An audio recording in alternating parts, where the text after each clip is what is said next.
అందరికీ నమస్కారం. Welcome to Janaganamana. ముందుగా అందరికీ శ్రీ కృష్ణాష్టమి శుభాకాంక్షలు. అదచ్చైత్వమిమం ధర్మ్యం సంగ్రామం నా కరిష్యసి తతస్వధర్మం కీర్తించ హిత్వా పాపం అవాప్యసి. భగవద్గీతలోని చాప్టర్ 2 సాంఖ్య యోగము 33వ శ్లోకము. ఎప్పుడైతే ఒక యుద్ధ క్షేత్రంలో ఒక యోధుడు అహింసావాదుడైతే అది కర్తవ్య ఉపేక్ష అవుతుంది. అది ఒక పాపపు పనిగా పరిగణించబడుతుంది.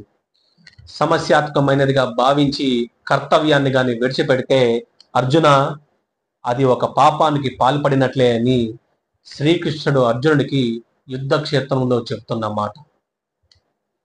ఇదే శ్లోకాన్ని నేటి తరం మన ఈ కలియుగంలోని రాజకీయాల్లో ప్రజాస్వామ్య పద్ధతిలో అన్వయించుకుని ఒకసారి మనం చూసుకున్నట్లయితే డబ్బు రాజకీయాలు, కుల రాజకీయాలు, మత విద్వేషాలు, పర్యావరణపు విధ్వంసాలు, మహిళలపైన దాడులు, అధికారం ప్రజలదైనప్పటికీ కూడా వాటిని గౌరవించకపోవడం, కుట్రలు, కుతంత్రాలు, ఇవన్నీ కూడా రాష్ట్ర అభివృద్ధికి, దేశ అభివృద్ధికి, దేశం యొక్క ఆధ్యాత్మిక అభివృద్ధికి కానీ అడ్డంకులు లాంటివి. ప్రజా చైతన్యానికి కూడా ఇవన్నీ కూడా పెద్ద అడ్డంకులు లాంటివి. ఇవన్నీ కూడా వీటన్నిటికీ కూడా మూలాలు తమ తమ స్వార్థ ప్రయోజనాల కోసం పనిచేసే కొంతమంది రాజకీయ నాయకులు మాత్రమే.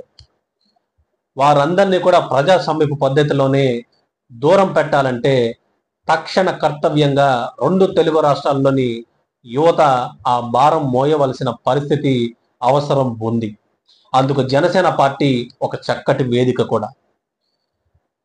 డబ్బు రాజకీయాలు, కుల రాజకీయాలు పోవాలన్నా, మత సామరస్యం మెరుగుపడాలన్నా, అటవీ సంపద తరిగిపోకుండా ఉండాలన్నా, పర్యావరణం విధ్వంసాలు జరగకుండా ఉండాలన్నా, మహిళలపైన దాడులు జరగకుండా ఉండాలన్నా, క్రైమ్ సామ్రాజ్యపు కోటల్ని బద్దలు కొట్టాలన్నా, ప్రజాస్వామ్యంలో ప్రజల యొక్క అవసరాలు తీర్చాలన్నా, ప్రజలకి అధికారం తమదే అని గుర్తు చేయాలన్నా, రాష్ట్రం యొక్క సమస్యల్ని తీర్చాలన్నా జనసేన పార్టీ ఒక వారధి లాంటిది.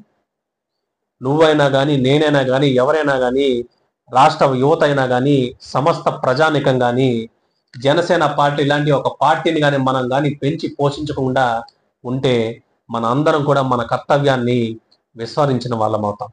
మన అందరం కూడా మన కర్తవ్యాన్ని ఉపేక్షించిన వాళ్ళం అవుతాం.